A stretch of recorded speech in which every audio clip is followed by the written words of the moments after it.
flash fiction collection that I've been working on called Looking for Mr. Wrong. So the first thing you need to know about the novel Toxic is that it's about two women who befriend each other in a very toxic work environment. They're both reporters, and one of them becomes obsessed with the other. And this is the very beginning of the novel, and it's from both characters' points of view. So this chapter is from Tori's point of view, and what's happened is that the two characters are Tori and Allie, and Allie has been told that that her work is lackluster and she needs help and guidance from her colleague Tori. And this is the beginning of their relationship and their friendship starting to blossom by being able to bond over the dysfunctional newsroom. Okay, so this is just after a contentious situation in the newsroom, and Allie decides to take Tori out to lunch. Allie and I find a quiet seat in front of the window at a restaurant on 6th Avenue and 18th Street. I used to come here with Tony during our lunch breaks before he got a senior reporting position at Thomson Reuters. After the breakup, I avoided walking down the street for 6 months. We kept the relationship a secret for about a year. I didn't even tell David, although I suspect he knew all along and was waiting for me to give it away. He made it his full-time job to know everyone's secrets in the newsroom. The waiter sets down peanut curry for both of us, my favorite. We eat in silence the first 5 minutes, waiting for the other to speak. I decide to break the ice. How long have you been at the Merge? 2 years, Allie says. And you're still a junior reporter? Allie looks taken aback. No, I don't mean it in a bad way. I mean, between you and me, I think Madeline wants you gone, wants you to fail. You do? Yes, you should be way ahead by now, at least a mid-level reporter. Where do you see yourself 5 years at Merger Media?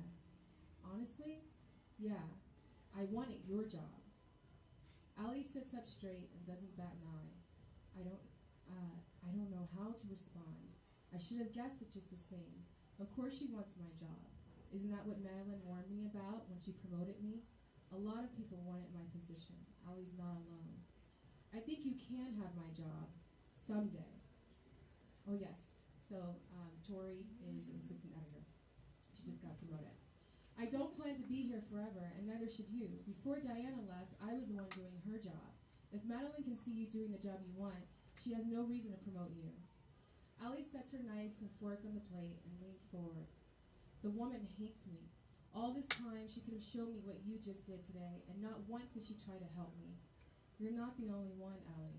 You just have to change her mind. For the longest, I thought Madeline and I would never get along. Really? I never noticed any tension between you two. I just don't show it. Do exactly as I tell you, and I'm confident in 6 months I can have her promote you. Allie looks out the window, considering my proposition. Can you get me off industrials? I was good at financial services. But then industrials would have a hole. Can't you hire someone else? I think Madeline would see right through it. Not if you got the industrials editor to agree to it. Find a reporter who knows the sector better than me. I'm not confident this will play out well, but promise to try. Is this conversation off the record? Allie asks. Yes. All of it is. I never understand why everyone treats their personal lives like reporting. Of course everything is between you and me. Well, you are friends with the office gossip. Great. Is that what the newsroom thinks of me? This is the last thing I need for reporters not to trust me because of David. David doesn't know anything, doesn't know everything. I know what not to share with him. Sometimes I feel like a whore being pimped out for the stories to make the Merge rich, and Madeline is the queen bitch. I burst out laughing, and Allie laughs too. We can't control ourselves and cover our mouths when the dining guests look our way. It takes us a couple of minutes to quiet down. Oh, that's the funniest thing I've heard since I've been here. You know it's true, Allie says. I notice the time. We've been gone for a little over an hour. I ask the waiter to bring the check. Allie grabs it first and stuffs her credit card inside the billfold, and the waiter walks off. Allie, no, let me pay. No, you've been so helpful to me. It's such a relief to finally tell someone how I feel. I've been stuck writing company strategy stories for 2 years, and today was my first scoop. I want to repay you. You really don't have to. It's my job. Sounds like you should have the queen's job. That would require a full uprising. Okay.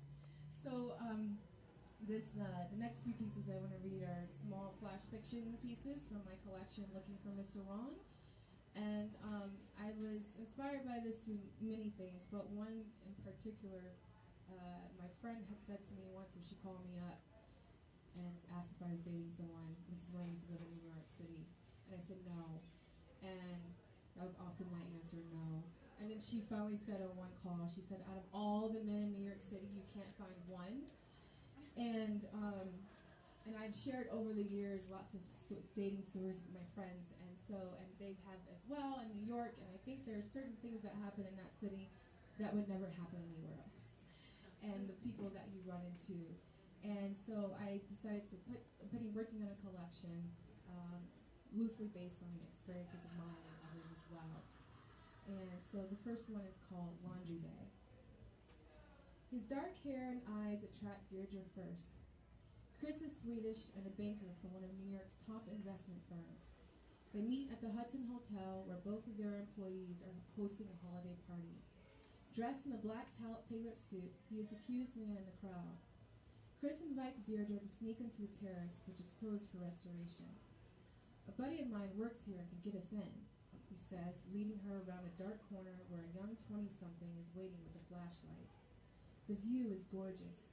Deirdre can see Central Park surrounded by lit skyscrapers dotting the night sky for miles.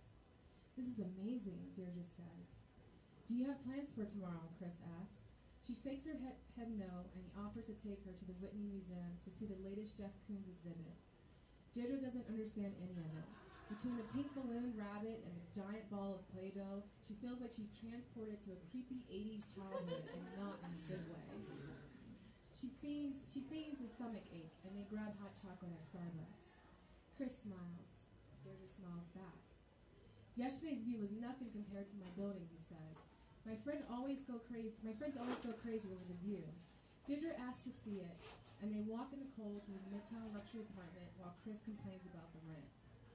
Chris opens the door to his place, and Deirdre runs to the floor-to-ceiling window. The Empire State Building looks so close she can reach out and touch it. Relax, have a seat, Chris says.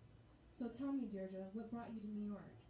He lights candles and turns on jazz music before turning down the lights and taking a seat opposite her, rocking back and forth in his chair. I found a job after college and have always wanted to live here. And will you stay? I'm not sure. I've already stayed longer than I planned. What about you? New York is fun when you're young. I think I'll go back to Switzerland. But for now, this is where I'll be. Why did you leave? I had a girlfriend. She wasn't ready to settle down. I wanted something new, so an opportunity opened up at my firm, and I came here. But we're still friends. Oh, that's good. But you American girls, crazy. So many of you want to get married right away. If you're looking to get married, don't waste your time on me, Deirdre. Is this a test? Did this man not just light candles and play music? Now he's asking if she wants something serious or not? Think. I'm not looking for anything serious either. I just want to have fun. Deirdre can only make out the contours of his face, but can tell he is sizing up her answer. He nods, blows out the candles, turns off the music, and says, I have to do laundry. He grabs his keys and opens the door, waiting for Deirdre, who is still sitting. I sat there for a moment, wondering what just happened. Deirdre finishes telling Lisa. No man goes through all that if he's not serious, Lisa says. He was hoping you would say you were, and you were hoping that if you said you weren't serious, that he would say he is. Your reverse psychology's backfired. You both lied. Deirdre never heard from Chris again.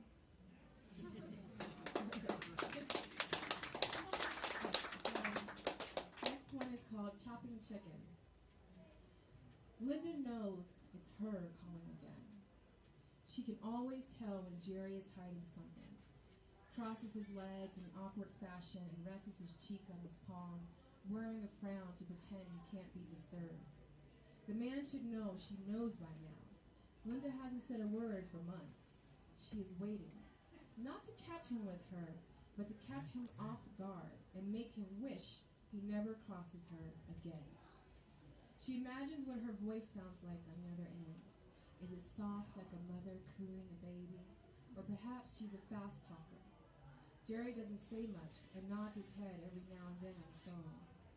Linda is making one of his favorite meals tonight, spicy jerk chicken and sweet plantains.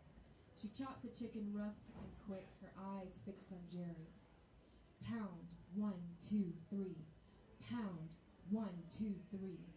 Her knife gets stuck in the fatty ends and she pulls it away, wipes both sides of the cutting board and continues to chop. Pound, 1, 2, 3. She looks up and sees Jerry sleeping on the couch. When did he doze off? Maybe he's faking it so he won't have to look her in the eye. The nerve to take calls from that woman in front of her in their home. Linda stops cutting the chicken and walks over to Jerry to see how asleep he really is. Standing over him, she holds the knife in front of his face and waves it slowly. Nothing. This infuriates her even more, and she shoves him awake with her free hand. At first, Jerry is annoyed, then petrified. See? Do you see? See how easy it is? Linda waves a knife in his face. I could have been on a plane back to Jamaica before anyone found you. Next one, finally, the last one is You're Cursed. Elise and Antonia stop in front of a store window to gawk at a dress that only one of them can afford. I was on my way to the bank yesterday, and there was a psychic handing out pamphlets for readings. I told her I wasn't interested, but she followed me down the street anyway, saying there was this energy coming from me, and she had this message I had to hear. What was the message? Antonia asked. She said I was cursed, and that's why men don't stay with me. Antonia curls her lips. Oh, that's just New York. It's a disease. My aunt says there is something wrong with 9 out of 10 men. And my therapist said he would go even further to say 49 out of 50. Most of us are infected. See, there's a lot of crap you have to sift through. Antonia welds her arms before an invisible mess. After lunch on the pier, followed by a stroll along the Hudson River, Elise makes a list in her bedroom of what she'll do different going forward to beat the curse. Number 1, if he doesn't like the Beatles, cross him off the list. 2, if his mother's name comes up twice in the first date, cross him off the list. If his undernails are dirty, cross him off the list. If he knows what a marionette is, cross him off the list. If he owns more than one cat, off the list. If he lathers himself in lotion more than I do, cross him off the list. If he doesn't offer to share his dessert, cross him off the list. If the train ride to his place takes more than 30 minutes, cross him off the list. If he asks to see my feet, kick him off the list. If he roots against the Dallas Cowboys, he's dead to me. Elise reads the list twice, folds it, and stores it in her drawer, thinking she has a roadmap to romance, and says to herself,